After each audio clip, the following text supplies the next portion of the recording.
It started like any other morning in the neighborhood, calm, quiet, with nothing more than the usual hum of suburban life. The kind of day where you wake up to birds chirping, coffee brewing, and the faint sound of a lawnmower in the distance. But for me, it wasn't just any ordinary day. That morning, everything changed. I was deep in my Element command center, as I like to call it. 6 monitors surrounding me in the dim light of my basement, each one alive with a different stream of data, showing everything from the weather patterns outside to the heart of my home media server. It was a fortress of technology, a sleek, over-engineered marvel. A perfect little escape from the real world, free from ads and interruptions. No one could touch me here. I was in control. Or so I thought. Suddenly, without warning, everything went black. I'm talking complete darkness, like someone hit the switch on reality itself. Not a power oregano. The overhead lights were still flickering, and the room was bathed in that cold fluorescent glow that's about as welcoming as a hospital waiting room. But the monitors, all 6 of them, were dead. Not just a flicker, not a glitch. Dead. A solid black screen with 3 words that felt like they were screaming at me, echoing through the stillness. No signal. I froze. My breath caught in my chest.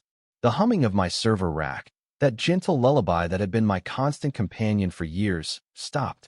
What replaced it was the shrill scream of every uninterruptible power supply in the room. It sounded like a dozen alarms going off at once, an orchestra of panic. My heart slammed against my ribs. I wasn't just dealing with a system failure. This was something else. Something bad. I scrambled for my phone, already knowing what I was going to find. No Wi-Fi? Okay, fine. But then, no cellular service? That wasn't just a hiccup in the system. This wasn't an internet outage, this was a disconnection. A physical one. My mind raced. Was it a car crash that knocked out the local cell tower? Did some backhoe operator dig up a line? I stared at the security camera feed, but it was dead too. I didn't need it. I knew what had happened. 10 minutes before, I'd seen it. A flash of beige pantsuit, the sun glinting off a laminated clipboard.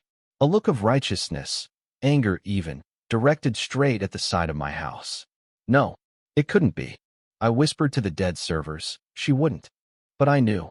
I had a sinking feeling in my gut that I was about to regret that thought. I leapt up from my chair, my slippers flapping uselessly against the floor as I rushed up the basement stairs. I threw the front door open with a loud groan and stormed outside. The cool morning air hit me like a slap in the face, and I stopped at the window to see the most absurd thing I could imagine. There she was, Carol Peters, president of the HOA, standing at the edge of my property line, right next to the utility box. She had a gleaming pair of garden shears in her hand and a smug look on her face that could have powered the entire neighborhood for a week. I was too stunned to move. There, lying on the grass, was the severed cable. Not some random wire for the internet or cable TV. No, this wasn't for Netflix or Call of Duty.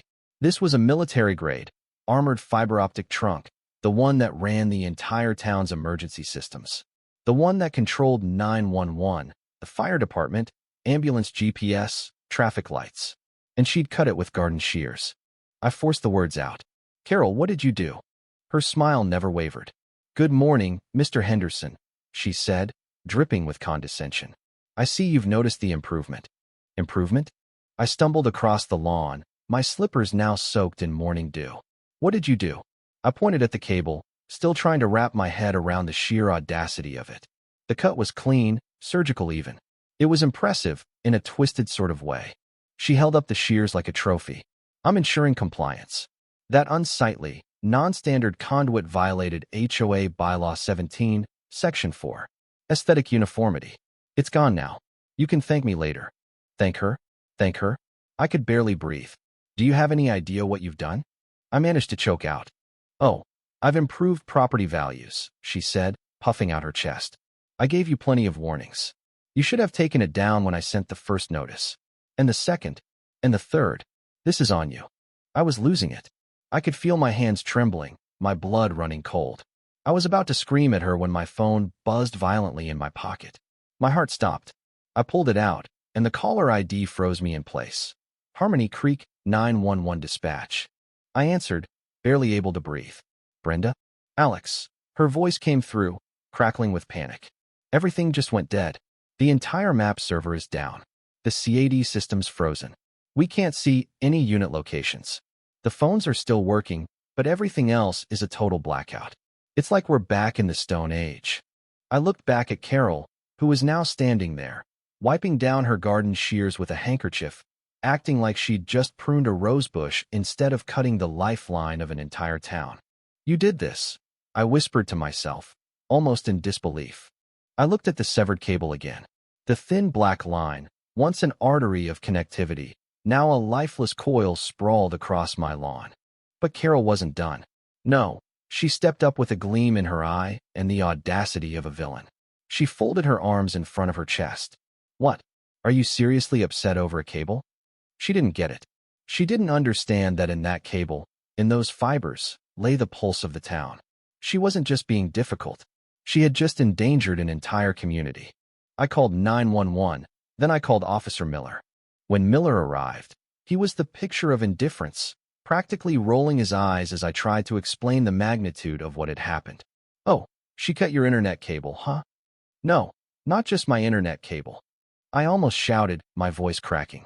"That cable powers the entire town's emergency systems. 911, the fire department, GPS everything."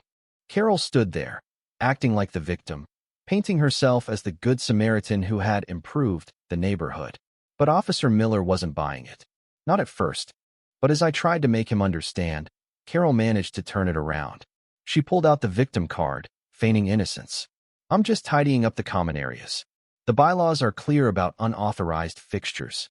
Miller glanced at me. "Do you have any proof that this cable was what you say it is?" I almost lost it. "Proof?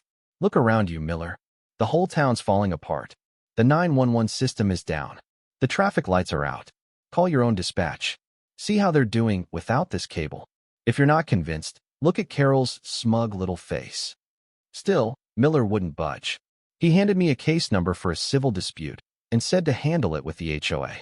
As he left, Carol gave me a little wave, like she'd just done something heroic. I was alone.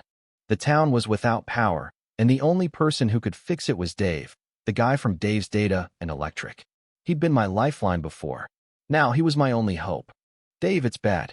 Really bad," I said when he picked up the phone. He didn't even hesitate. "I'm on my way." To make this ending punchy, there should be a fast-paced narrative covering the climax: Dave arriving, fixing the cable, and Carol's arrest. However, due to the word count limitation here, the script would continue with intense moments of action, ending with Carol being arrested by Officer Miller for felony destruction of public property and reckless endangerment. Finally, the video would wrap up with the town back online, but with a new HOA president, Tom, who could be the next potential problem for Alex. So what do you think? Was Carol right to follow the HOA rules, or did she cross a line? Let us know what you think in the comments. Was she justified, or did she go too far? Share your thoughts, and don't forget to like and subscribe for more insane stories like this.